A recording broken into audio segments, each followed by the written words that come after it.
Let the conversations begin. I'm starting a new series where I'm taking real concerns from real people and I'm going to explore on what might be happening underneath their concern. There are no judgments, there are no quick fixes, just simple, honest conversations about relationships, expectations, intimacy, money, family, and everything in between. Welcome to my new series, Real People and Real Concerns. This is one of the concerns that was shared with me recently.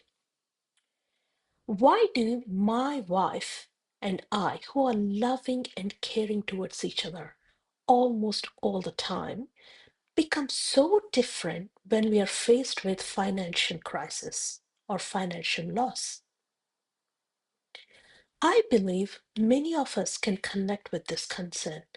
It happens in many of the couples relationships, right? It's a most common concern that we are faced with these days because of the because of the economical crisis or wars or whatever happening in the world that is out there. This question definitely made me stop and think because I have seen this quite repeatedly in many relationships. Couples come with different complaints, right? For example, I heard many of the wives complaining, oh, he never plans a nice date or a dinner. He never buys me flowers.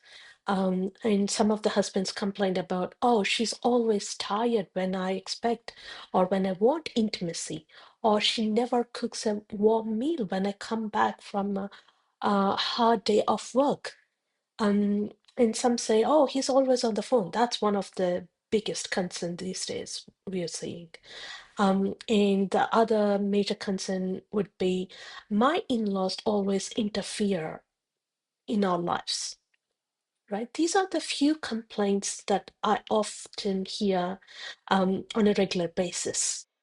These are all different complaints, but often I see three major pressure points underneath these complaints. It always comes down to these three major things. The first one is money. You can give different names to this. You can say financial stress or financial crisis, financial independence, whatever that might be, right? And the second one is intimacy. And the third one is third party interference. It could be your family, it could be some ex girlfriend or the boyfriend, your friends, colleagues, it could be your manager, it could be anyone.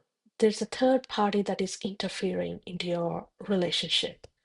Let's talk about money because this is the biggest concern that can make or break the marriage.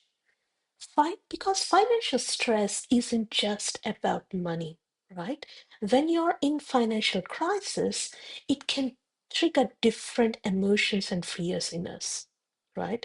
It can trigger fear, insecurity, the urge to control the situation, uh, the urge to reprioritize everything, the urge to question everything, the question around the people around you because you feel so out of control in that situation. And it also triggers your childhood insecurities and your relationship with money, and how you were raised when you're a child. How wealthy are you? How you, when I say wealthy, it's not just the physical wealth. I'm talking about how secure your parents made you feel in regards to money when you're growing up. That is a big one, money. And the second one is the intimacy. not just physical intimacy, but feeling wanted, connected, and emotionally close to your partner. Right? It's very, very important when the emotional or physical intimacy is missing in a relationship, it can has the power to break the marriage. That's why having a good sexual, um, healthy sexual um, relationship is very, very crucial in marriage. Then comes the outside interference, right? When parents, in-laws, or cultural expectations or work expectations start influencing decisions that belong to the couple, it can cause a lot of chaos in that marriage. Sometimes you might have seen that marriage doesn't have just two people making decisions. There are invisible people and voices that are sitting at the table making decisions for the couple. And when couple haven't worked out where their primary loyalties and boundaries lie, outside relationships can create a lot of pressure inside the marriage. If your loyalties doesn't belong to your partner, if it belongs to your extended family, then it creates a lot of pressure in the marriage. But here is what fascinates me. The complaint may not be the real problem, right? Let's take he doesn't buy me flowers may really mean I don't feel valued. She doesn't want intimacy may really mean I don't feel connected to you. He's always on the phone may really mean I don't feel important to you.